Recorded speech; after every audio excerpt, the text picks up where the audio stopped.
हाँ जी, अस्सलाम वालेकुम। मैं हूं डॉक्टर वासिफ इकबाल और आप देख रहे हैं इल्म का शहर।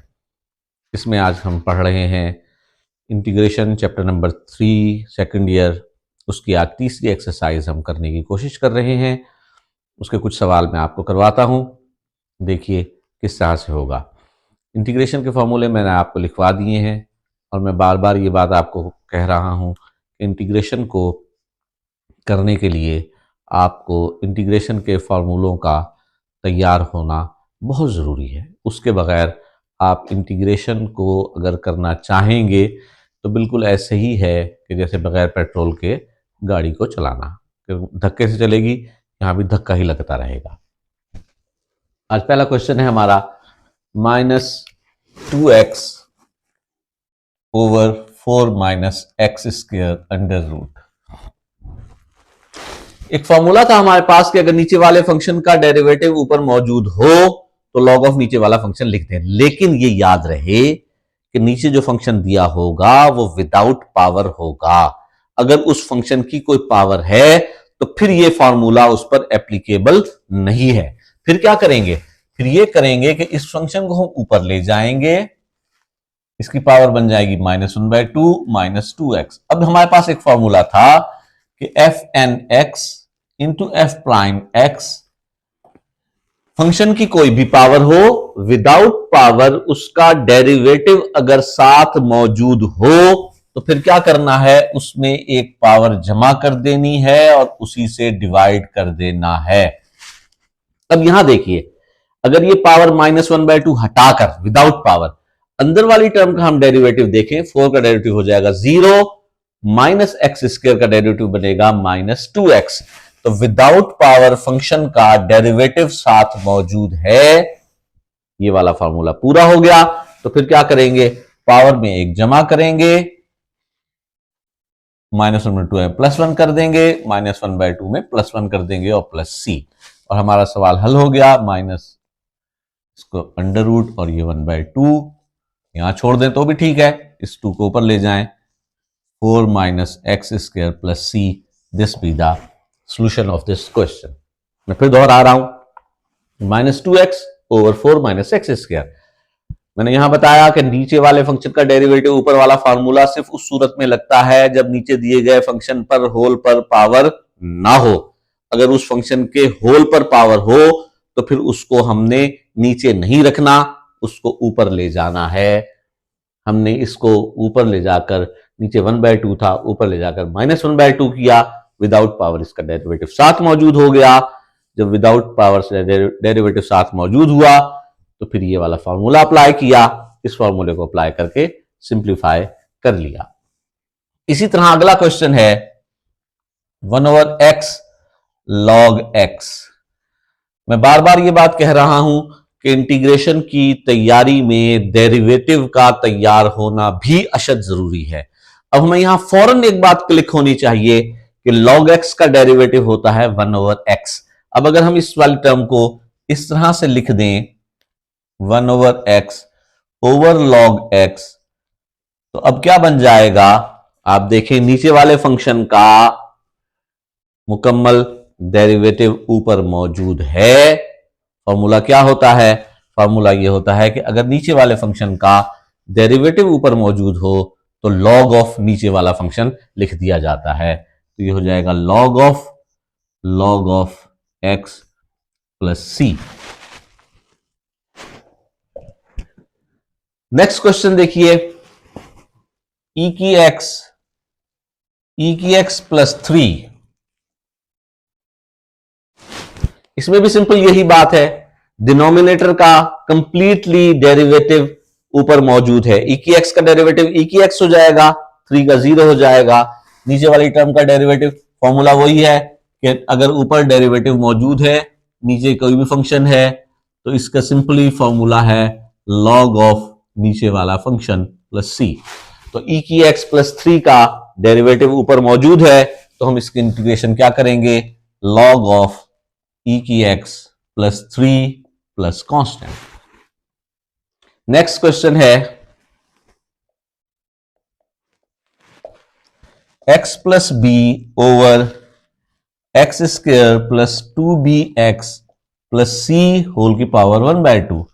फिर यहां पर वही बात आ रही है कि इसको ये वाला फॉर्मूला अप्लाई करना है, ये वाला फॉर्मूला अप्लाई नहीं करना। क्यों? कि नीचे वाले फंक्शन का डेरिवेटिव ऊपर मौजूद उस सूरत में होगा कि नीचे वाला फंक्शन विदाउट पावर हो, ओवरऑल की पावर ना हो।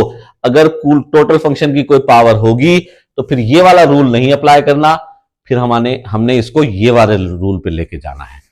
तो हम इसको ऊपर ले जाएंगे, x square plus 2bx plus c whole की पावर -1/2 और x प्लस बी dx। अब हम चेक करते हैं विदाउट पावर इसका डेरिवेटिव साथ मौजूद है या नहीं है। विदाउट पावर हमारे पास वैल्यू मौजूद है x square plus 2bx plus c. अब मैं इसका डेरिवेटिव अगर निकालना चाहूं तो वो निकलेगा 2x प्लस 2b, और मेरे साथ पास क्वेश्चन में जो चीज वैल्यू मौजूद है वो है x प्लस बी। अगर मैं यहां 2 से मल्टीप्लाई कर दूं तो वही डेरिवेटिव मल्टीप्लाई हो जाएगा। तो बाहर 2 से डिवाइड करेंगे और अंदर 2 से मल्टीप्लाई कर देंगे। ये हो जाएगा 2x प्लस 2b। अब विदाउट पावर डेरिवेटिव साथ मौजूद है तो फॉर्मूला ये हमारे पास मौजूद है, पावर में एक जमा कर दीजिए, उसी से डिवाइड कर दीजिए। X square plus 2bx plus c, power में एक जमा करें, -1/2 plus 1 over -1/2 plus 1 plus c. तो ये हमारे पास हासिल हो जाएगा 1/2 x square plus 2bx plus c whole की पावर 1/2, और नीचे भी आ जाएगा 1/2। ये 2 से 2 कैंसिल हो जाएगा, तो नेट रिजल्ट हमारे पास आ जाएगा x square plus 2bx plus c plus c. अब सवाल को दोबारा दोहरा रहा हूं, x plus b over x square plus 2bx plus c whole की पावर 1/2 है। डिनोमिनेटर में अगर ओवरऑल की पावर हो तो कभी भी ये वाला फॉर्मूला लॉग वाला नहीं लगेगा, फंक्शन ऊपर जाएगा, पावर नेगेटिव हो गई। अब देखेंगे कि विदाउट पावर डेरिवेटिव साथ मौजूद है या नहीं है। अगर विदाउट पावर डेरिवेटिव साथ मौजूद हो तो सिंपली पावर में ऐड कीजिए, उसी से डिवाइड कर दिए। यहां हमने चेक किया इसका डेरिवेटिव विदाउट पावर का, तो हमारे पास निकला 2x प्लस 2b, जबकि हमारे पास था x प्लस b। तो यहाँ 2 की कमी थी, हमने 2 से डिवाइड करके 2 से मल्टीप्लाई किया तो एग्जैक्ट वही वैल्यू हमारे पास हासिल हो गई जो इस फंक्शन का डेरिवेटिव था, 2x प्लस 2b। तो अब विदाउट पावर का डेरिवेटिव साथ मौजूद हो गया, इसी की पावर में एक जमा कीजिए, उसी से डिवाइड करके सिंप्लीफाई कीजिए, हमारे पास आंसर हासिल हो गया।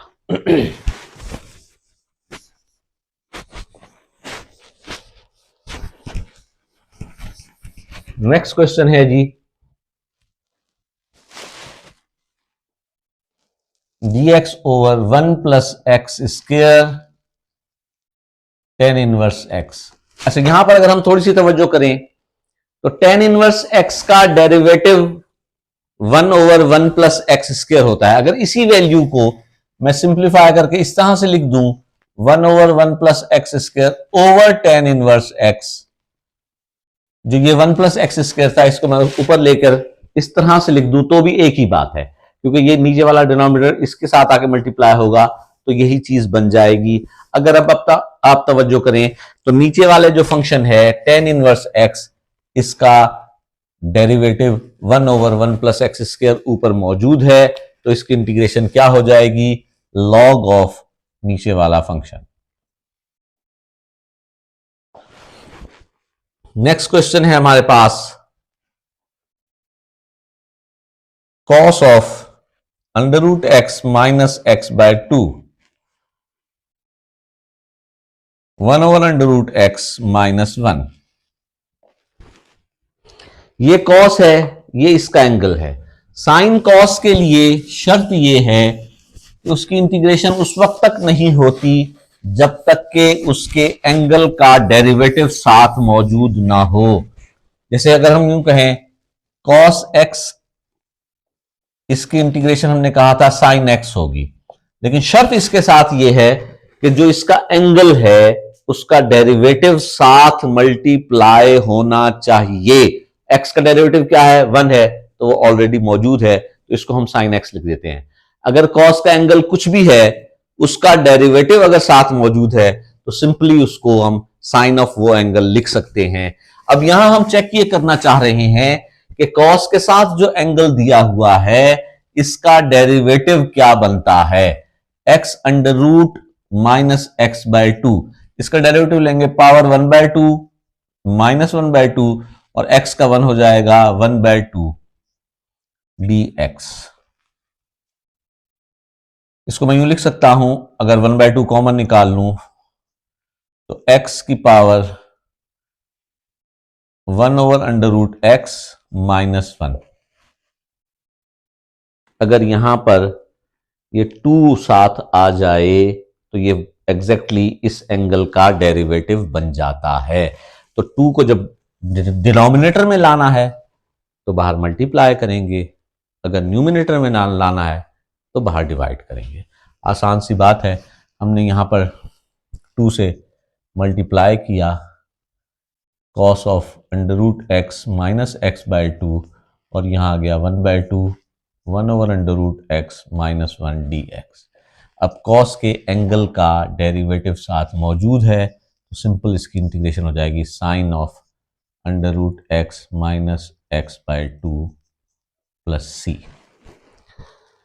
और लास्ट क्वेश्चन है √2 over sine x plus cos x। इसमें थोड़ी सी टेक्निक इस्तेमाल करेंगे हम जानते हैं कि साइन π/4 इसकी वैल्यू होती है 1/√2, और कॉस π/4 इसकी वैल्यू भी 1/√2 होती है। जो ऊपर √2 लिखा हुआ है उसको हम यूं लिख सकते हैं 1/√2 sine x plus cos x। इस √2 को अंदर मल्टीप्लाई कर दीजिए, sine x into 1/√2 cos x into 1/√2। अब यहां पर हम 1/√2 की वैल्यूज पुट करेंगे।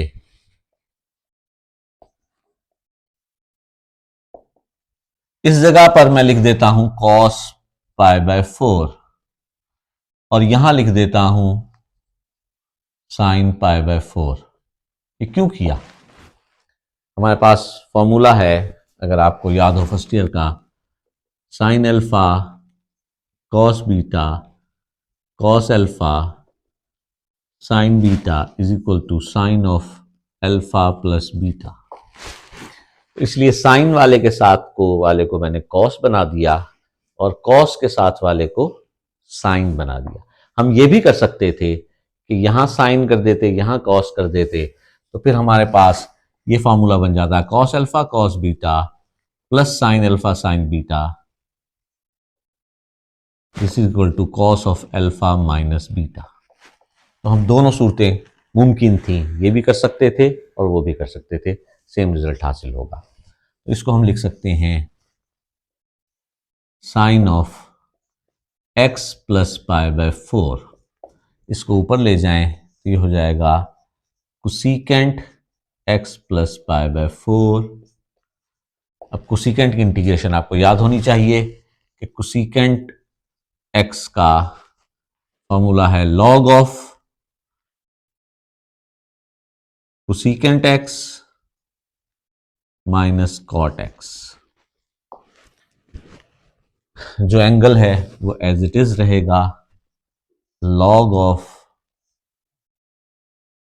कोसेकेंट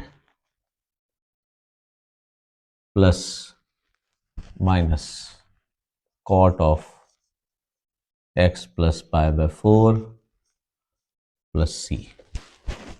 मैं इस सवाल को दोबारा दोहरा रहा हूं। हमारे पास क्वेश्चन था √2 over sine x plus cos x।